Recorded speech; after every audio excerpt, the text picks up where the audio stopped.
Juntos mais uma vez para o nosso estudo em grupo. Estamos lendo Sexo e Destino, de Chico Xavier e Valdo Vieira, ditado por André Luiz. Hoje, o capítulo 12. Neves e eu permutávamos conjecturas quando alguém nos abraçou de afetuosa maneira. Era o irmão Félix a despedir-se. Espírito admirável pela abnegação e pela ciência, reverenciado por todos os ceareiros do bem, onde passasse, e se referindo aos protagonistas do drama familiar que se nos oferecia a atenção, apresentava os olhos marejados de pranto.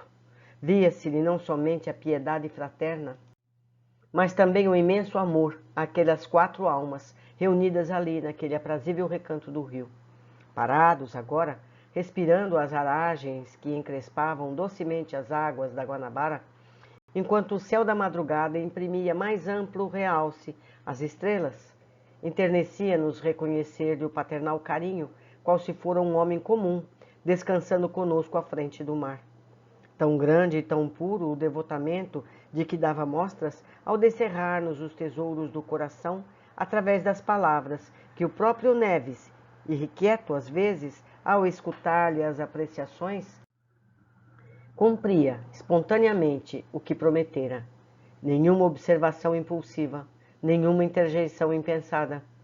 A atitude do instrutor, ao deter-se nas lutas escabrosas do plano físico, educava cativando.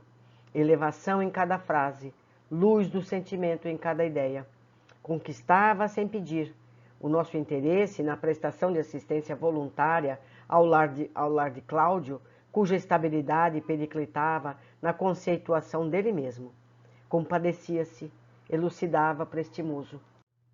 Daquelas 4 criaturas, atiradas ao oceano da experiência terrestre, sem a bússola da fé, a princípio, esforçara-se por abrir-lhes um caminho espiritual, mas debalde, afundavam-se em profunda névoa de ilusão, hipnotizados pelas gratificações transitórias dos sentidos carnais, ao jeito de passarinhos agarrados à casca apodrecida de um fruto, sem a mínima disposição de consultar a saborosa riqueza da polpa. Descobrindo algo mais à própria intimidade, relatou-nos que vira Cláudio renascer, que acompanhara Dona Márcia no berço, que seguira de perto a reencarnação de Marina e Marita, deixando ver, nas reticências, as lágrimas que semelhantes realizações lhe haviam custado, sem alardear virtude ou superioridade em torno dos empeços vencidos. Hipotecara dedicação, amizade, confiança e tempo, a fim de entrosá-los de alguma obra de benemerência, de maneira a cultivar-lhes a espiritualidade latente. No entanto, Cláudio e Márcia, de novo no estágio físico, sobre o esquecimento inevitável e providencial do pretérito, haviam recapitulado certas experiências infelizes. No mundo espiritual, antes de recomeçarem o trabalho terrestre, analisando as necessidades e os remorsos que lhes atazanavam as consciências, haviam prometido empregar o prêmio da internação no veículo carnal, edificando a sublimação íntima, corrigindo excessos de outras épocas, através do suor do serviço ao próximo.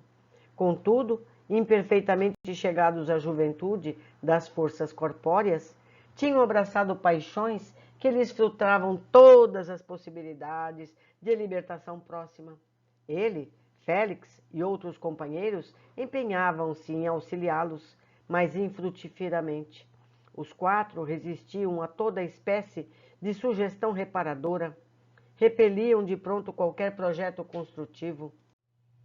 Nobres amigos de outras eras, aplicados a estender-lhes apoios preciosos, acabaram desiludidos, largando-os ao próprio arbítrio. Cláudio e Márcia, principalmente, ao elegerem o dinheiro e o sexo desgovernados por chaves dos próprios dias, nada mais estavam conseguindo que desajustar os fundamentos da tranquilidade doméstica. Em razão disso, Marina e Marita não obtinham alicerces para a felicidade real.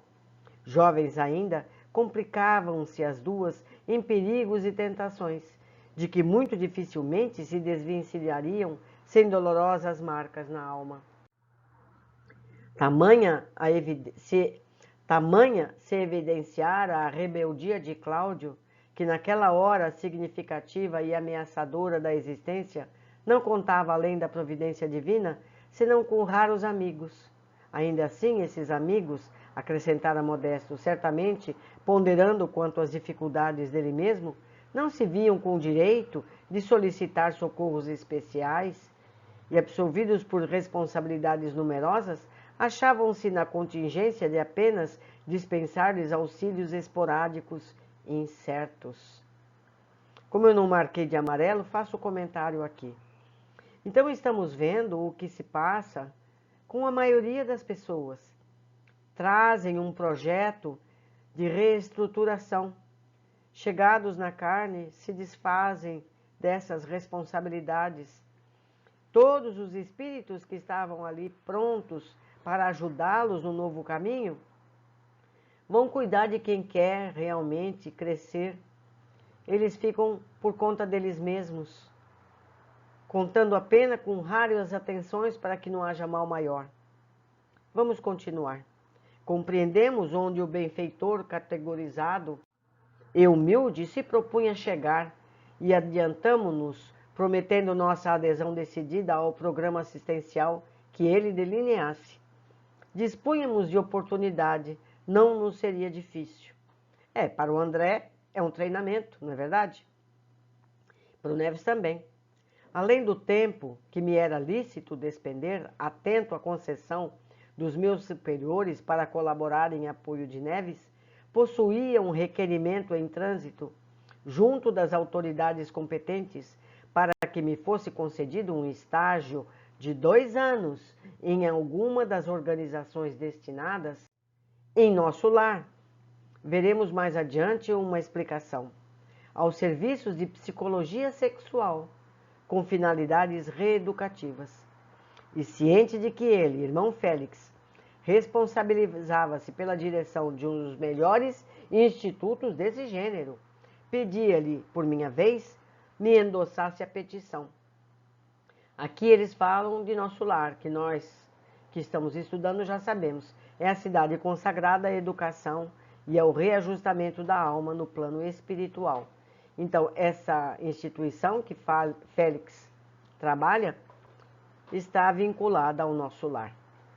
Continuando, sentir-me-ia feliz com o ensejo de estudar e trabalhar, assimilando-lhe a experiência e recebendo-lhe o patrocínio. O instrutor reafirmou a sua simplicidade, declarando que a obra pela qual respondia talvez não pudesse satisfazer-nos a expectativa, mas obrigava-se, acentuava Félix sem alarde, a favorecer-nos os estudos que intentaríamos. Notando meu entusiasmo, Neves não vacilou compartilhar-me os propósitos. Faria requisição idêntica. Nosso interlocutor, comovido, esclareceu que isso vinha confortá-lo sobremaneira, porque atendendo a ditames de afetividade e reconhecimento, alcançara a permissão para recolher Beatriz em sua própria residência, tão logo a esposa de Nemésio pudesse retirar-se da esfera física depois da desencarnação. Hospedá-la, junto de Neves, o genitor que a filha jamais apartara da lembrança, ser-lhe-ia contentamento enorme. Ambos desfrutariam abençoada convivência, regozijar-se-iam unidos, recordando o passado e articulando novos planos de trabalho e alegria. Enquanto o devotado coração paterno se desmanchava em agradecimentos, Félix se despediu afetuoso. Demandando algum refazimento, esboçávamos projetos, ideando medidas de ação. Manifestava-se Neves tocado de energias e esperanças novas. Aguardaria a filha, sim, confiante no futuro. Almejava o reequilíbrio total, ansiava reeducar-se, a fim de lhe ser mais útil. Empregaria todos os recursos de modo a ampará-la, fortalecê-la. Eufóricos, deliberamos concentrar, a partir do dia que se anunciava, todas as nossas atividades de vigilância ao lado de Dona Beatriz, prestes a se desobrigar das células doentes. E certificando-nos de que a moradia dos Nogueiras reclamava plantão, urgia revezar-nos em serviço. O amigo, contudo, ponderou com razão que a filha se abeirava do transe final, que receava não dispor da serenidade precisa, caso fosse defrontado sozinho por obstáculos constrangedores. Era humano, adorava aquela filha padecente, queria afagá-la, alentá-la, conquanto não se presumisse com merecimento bastante para estender-lhe o apoio e consolação. Não seria recomendável se mantivesse em caráter permanente no lar dos Torres, ao passo que me reservaria o compromisso de cooperar na pacificação dos Nogueiras. Isso apenas por alguns dias, enquanto a liberação de Beatriz estivesse pendente. Tanto quanto possível, por outro lado, poderia de minha parte tornar para junto dele, partilhando-lhe o clima da filhinha agonizante, onde nos acomodaríamos aos imperativos de nossa edificação moral, estudando e servindo para mais amplo rendimento das horas. Aqui contente aquelas nótulas sensatas. Foi assim que, refeito, regressei, manhã alta, ao apartamento de Cláudio, no intuito de investigar, a sós, a paisagem que me pautaria o quadro fundamental de aplicação ao dever assumido. Cabia-me conhecer as minudências, suscetíveis de adquirir maior importância, de momento para outro, esquadrinhar pontos de apoio, tomar contatos e, se possível, ouvir pessoalmente os dois irmãos desencarnados que ali desempenhavam o lamentável papel. Entrei. Apenas Dona Márcia, conversando com a senhora, que se incumbia das mais pesadas obrigações no recinto doméstico, a comentarem os tópicos engraçados de certo programa de televisão que a família acabava de instalar, com espírito de novidade e alegria. Tudo calmo, os vampirizadores ausentes, limpeza e ordem. Em dado instante, a figura de Marita invadiu-me o cérebro. Afeiçoara-me a pobre menina. Era uma filha espiritual que me tocava resguardar solicitamente. Desassossegado, precipitei-me para a rua e a breve trecho via-a na loja colorida e simpática, ensaiando sorrisos para as freguesas bem postas. Abracei-a paternalmente, expressando-lhe em silêncio votos de paz e otimismo. Ela respondeu, de modo instintivo, acalentando vagas ideias de reequilíbrio e esperança. Registrava-se a melhora inequívoca. O amparo magnético assimilado funcionara eficientemente. Ignorando por outro motivo, acusava-se tranquila, mais forte. Repousara, reconstituíra-se, retornara o gosto pelo trabalho, palestrava animadamente, selecionando algodões estampados. Nossa presença passou a despertar-lhe reflexões. Não obstante opinasse nisso ou naquilo, entre as clientes amigas, começou a pensar e pensar. Depois de alguns minutos, pressionada pelas lembranças, caminhou para o telefone e chamou Dona Márcia, perguntando se ela viria, na parte da tarde, a Copacabana. E, informada afirmativamente, rogou a mãezinha adotiva a procurar-se, se possível, às 4. Lanchariam juntas, tinha algo a dizer-lhe. Concluí que significaria abuso incomodá-la no trabalho, em que se obrigava a retalhar atenções através dos pensamentos descontínuos e aguardamos a ocasião adequada, a fim de inteirar-nos acerca da atividade ou problemas em que fosse possível desenvolver algum préstimo.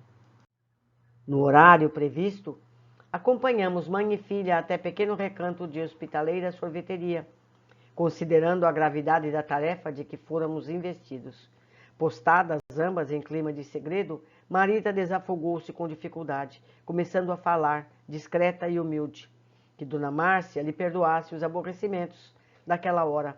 Entretanto, não tinha culpa. Não desconhecia a extensão da mágoa que lhe cortaria a alma. Daria tudo para não feri-la, mas sentiria remorsos se não lhe contasse o sucedido. Hesitara muito, antes de resolver situá-la no assunto. Adiantou a canhada. Sentia-se, porém, sua filha pelo coração. Devia confiar-lhe tudo. E na ingenuidade de moça inexperiente, relatou a confissão que Cláudio lhe fizera. A descrever-lhe os modos, lance por lance, espantara-se, sofrera muitíssimo. Jamais esperava por semelhante ocorrência. Tivesse parentes e não vacilaria a mudar-se para evitar escândalos. Era, contudo, dependente, sozinha. A única família que possuía eram eles mesmos, os Nogueiras, cujo nome usava, orgulhosa, desde a infância. Andava desorientada, receosa, pedia conselhos. A interlocutora, todavia, escutara sorrindo, nem mesmo interrompendo de leve a deglutição da taça de creme que saboreava com requintes de paladar. Tamanha impassibilidade esfriou a disposição da jovem, que passou a resumir quanto pôde as confidências e alegações que se inclinava a expender. E com indizível surpresa, não somente para Marita, que lhe aguardava ansiosa a palavra, mas igualmente para nós, que não contávamos com o ardiloso expediente de Cláudio, defendendo-se previamente. Dona Márcia patenteou no semblante sereno absoluta incredulidade e participou que o marido, na véspera, a convidara para a conversação, à parte, comunicando-lhe certas apreensões. Dissera-lhe que à noite, no entendimento mantido, não tivera coragem de mencionar o assombro que o perseguia, porquanto julgara prudente refletir sobre o acontecimento que tanto o penalizava, antes de avançar em qualquer conclusão.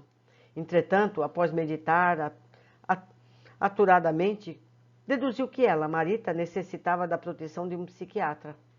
Dona Márcia perfilou um tom de voz em que se conjugavam inquietações e advertência e continuou informando e informando.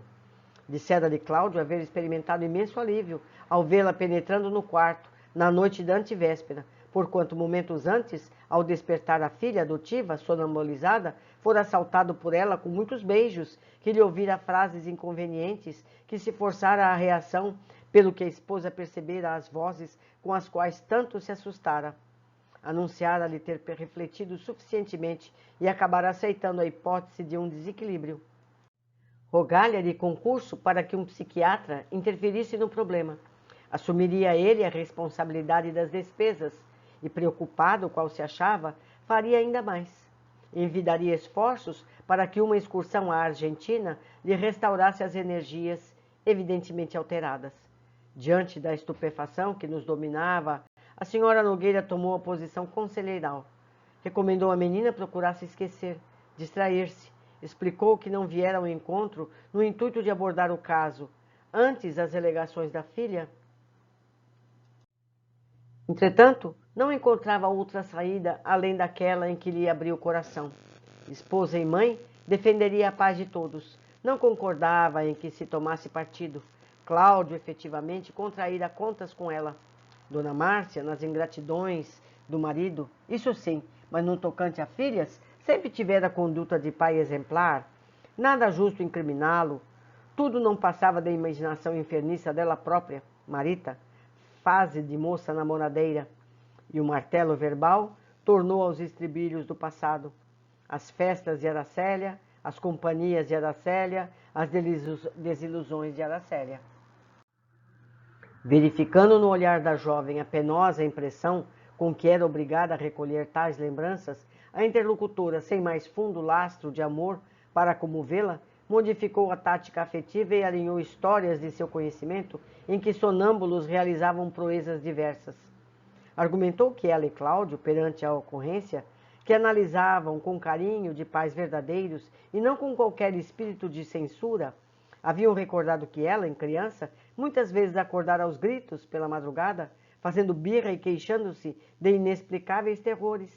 Levada ao médico, o facultativo receitara calmantes, rememorou bem-humorada a opinião do velho amigo da família, que dissera a ela e Cláudio andar a menina atacada de nictofobia, e que somente depois ambos recorreram ao dicionário, a fim de aprenderem que a palavra significava medo da noite. Dona Márcia riu-se, aquelas chistosas evocações, completamente alheia à importância do assunto. Afagou os ombros de Marita e aconselhou-lhe: juízo. A jovem perplexa, tanto quanto nós mesmos, não teve ânimo para desmentir. Ignorava como deslindar a meada que o sedutor entretecera. Preferiu acriançar-se, aparentando aprovação com o silêncio. No íntimo, contudo, revoltava-se. Cláudio trapaceara e a mãe adotiva caíra no logro. Não possuía recursos para demonstrar a verdade. Tocava-lhe tão somente suportar e esperar. Dona Márcia, no claro propósito de evitar o problema, e aliás denotando naquela hora elogiável sinceridade na compaixão pela moça, que supunha doente, convidou a examinarem juntas o primoroso estoque da boutique vizinha. Marita aqueceu, conformada, e o entendimento malogrado passou-a superficialmente, valendo para nós por aviso grave, a fim de que reforçássemos todo o sistema de vigilância no compromisso assistencial. Transcorreram 5 dias, sem que aparecessem acontecimentos dignos de menção. Contava justamente uma semana de contato com os novos amigos, quando, ao partilhar as inquietações de Neves, fui procurado por atencioso companheiro, a quem solicitara a cooperação. Avisava-me de que certa senhora demandava ao banco, procurando Cláudio, num assunto que nos tomava a atenção. Ao sol da manhã, em giro alto, dirigi-me para o local, encontrando-a em pequena sala de espera, contígua a extenso escritório, no qual operosa equipe de funcionários desdobrava operações de contabilidade interna. A dama aguardava Nogueira, ausente em serviço. A recém-chegada trajava-se com primor, exibindo, porém, um ar de mulheres que, depois de perderem as ilusões, acabam fazendo o negócio dos prazeres que já não são mais capazes de usufruir. Detínhamo-nos no exame despretensioso da personagem que tangenciara com a nossa história, quando Cláudio se apresentou lépido e bem posto, junto dele o acompanhante desencarnado, qual se lhe fora a sombra, não mais se admirando vê-los visceralmente associados, pensando e falando em absoluta simbiose.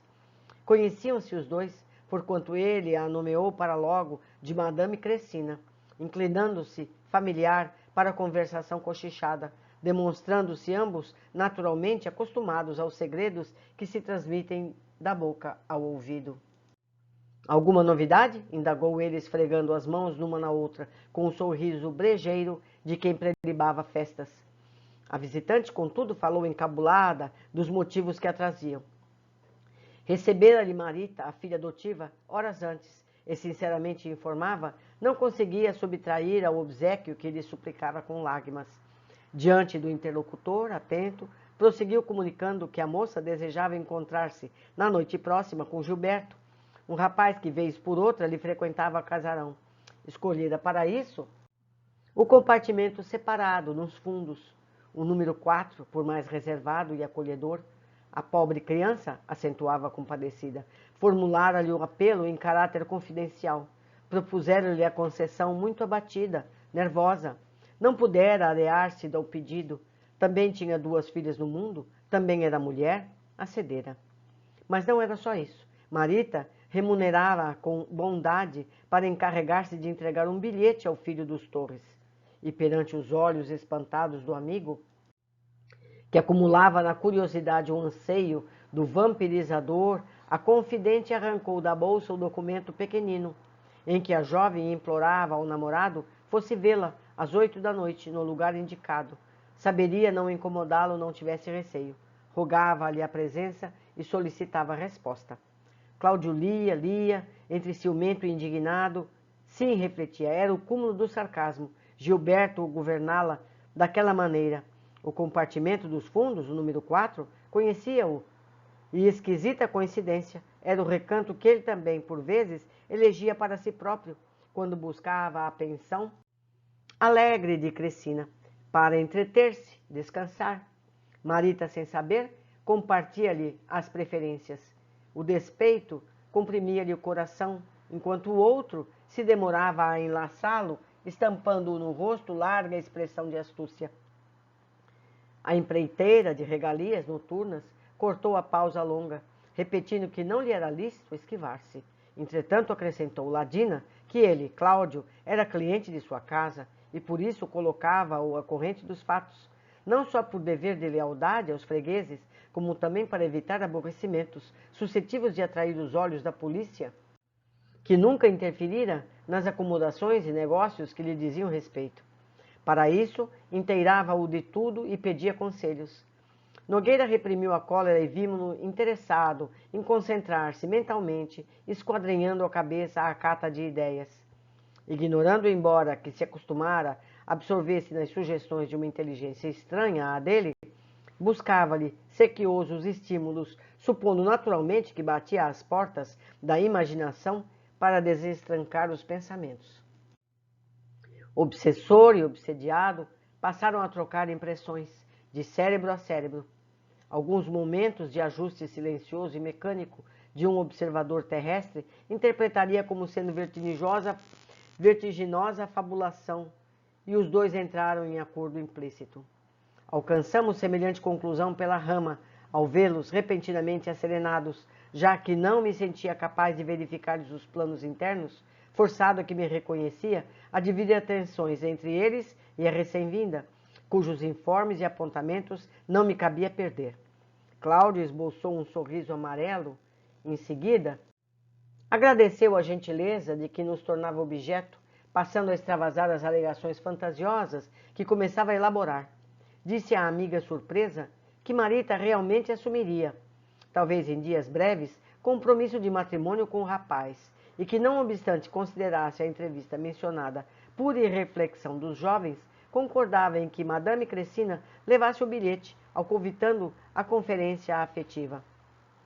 Logicamente, acrescentou, a mascarar-se de bom humor, que os meninos teriam entrado em arrufo e aspiravam à reconciliação. Sim, não iria pessoalmente criar qualquer obstáculo.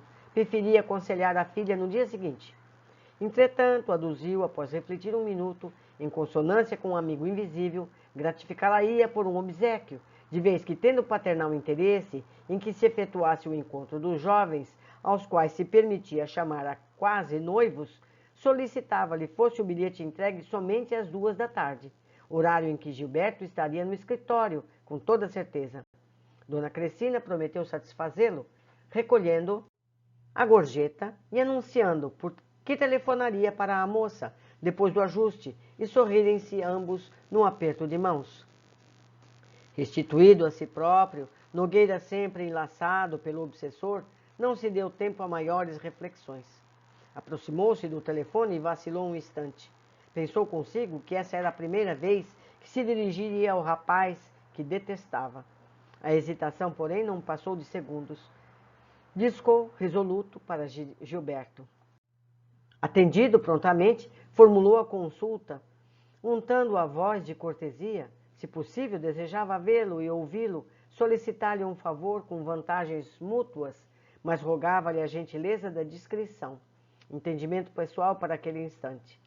O rapaz gaguejou do outro lado, devotando viva emoção, e aqueceu sem muitas palavras. Ambos consultaram o relógio, 11 em ponto.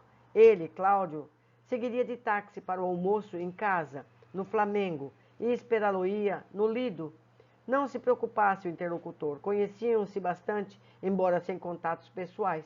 Além disso, abordá-lo seria fácil para ele, conhecia-lhe o carro. Efetivamente, escoados que foram alguns minutos, achávamos-nos os quatro, Cláudio, Gilberto, o assessor espiritual de Nogueira e eu, no lugar indicado.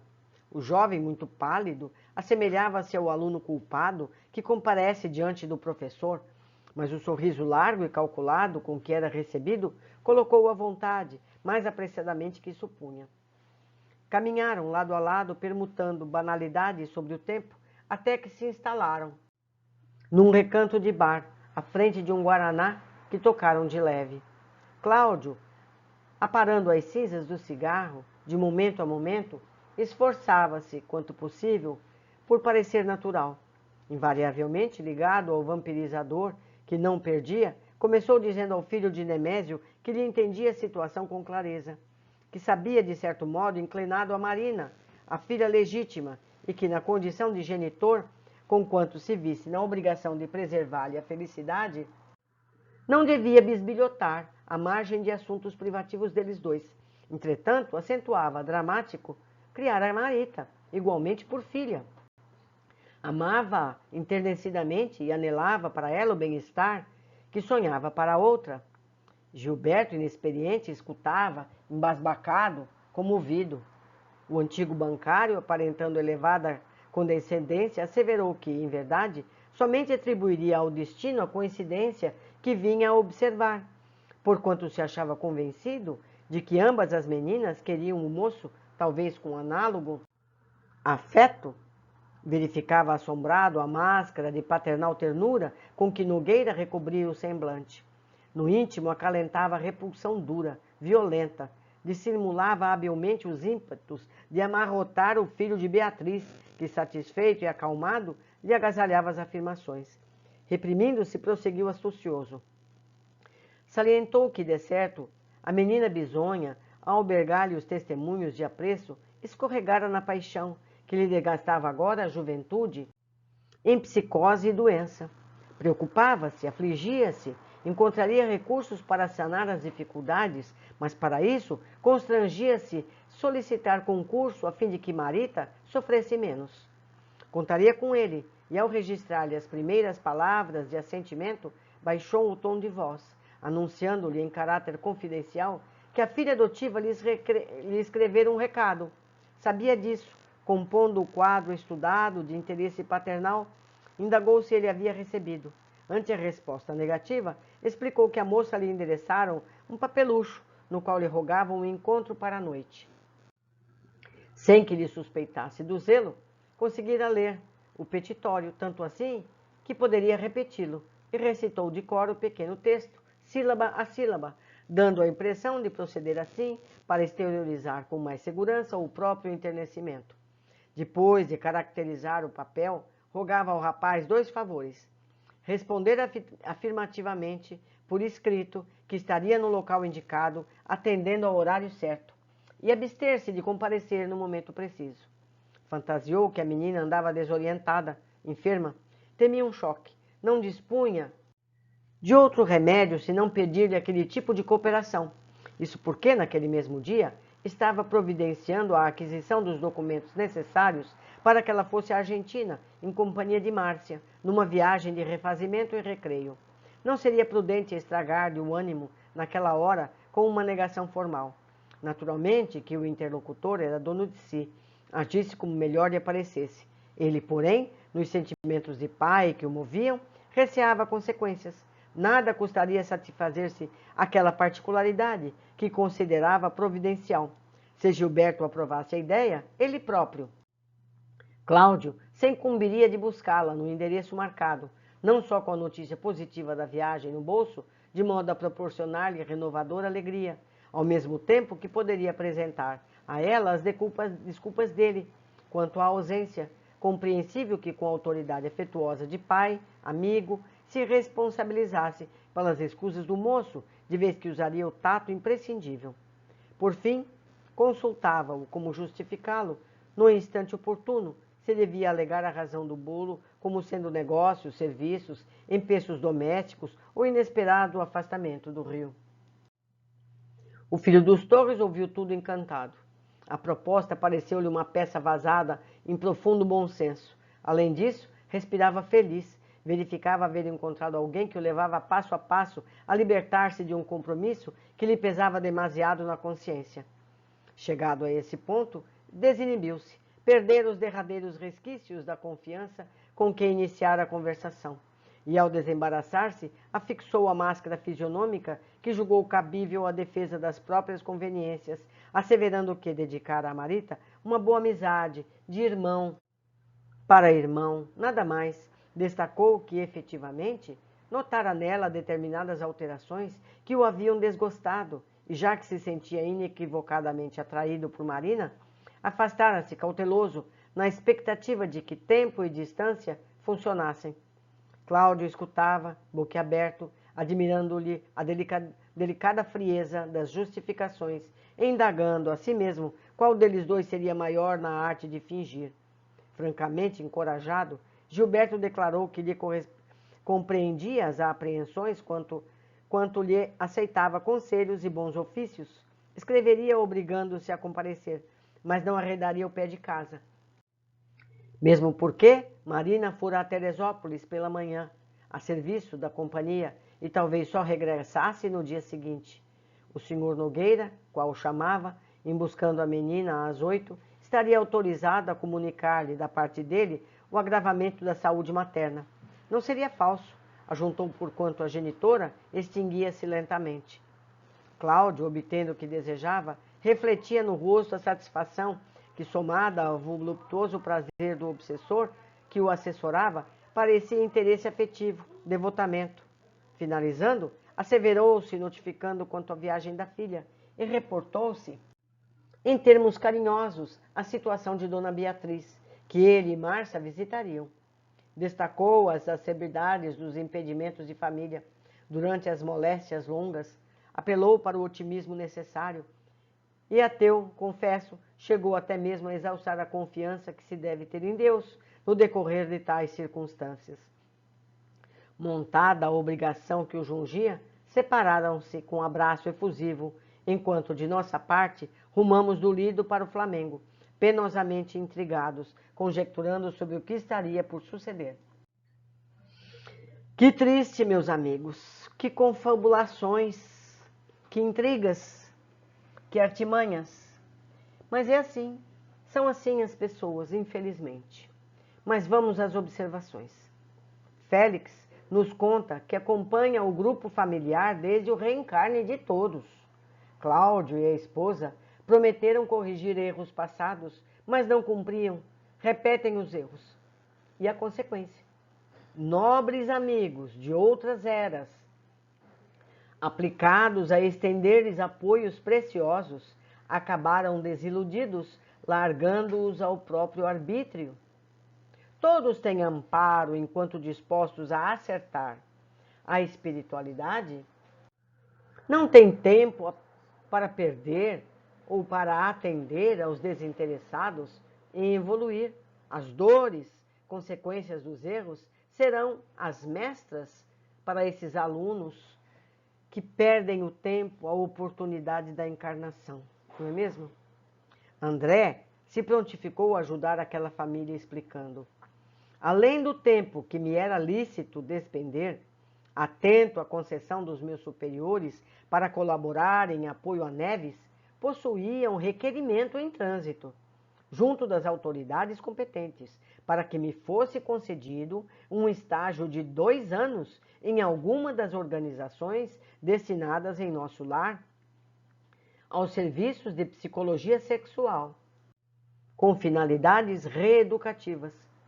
Vemos, então, que há autoridades dando o estágio para André para aprimorar-se nos temas sexuais e afetivos. Nada é casual. E eu lembro que nos livros anteriores vimos André se fixar no tema. Não é verdade? Nós já lemos esse livro. Deixo aqui meu e-mail, meu contato, assim como a possibilidade de escreverem a mim na área de comentários aqui do YouTube, para que possamos trocar ideias. Vamos juntos aprender mais. Um abraço a todos e até o próximo encontro.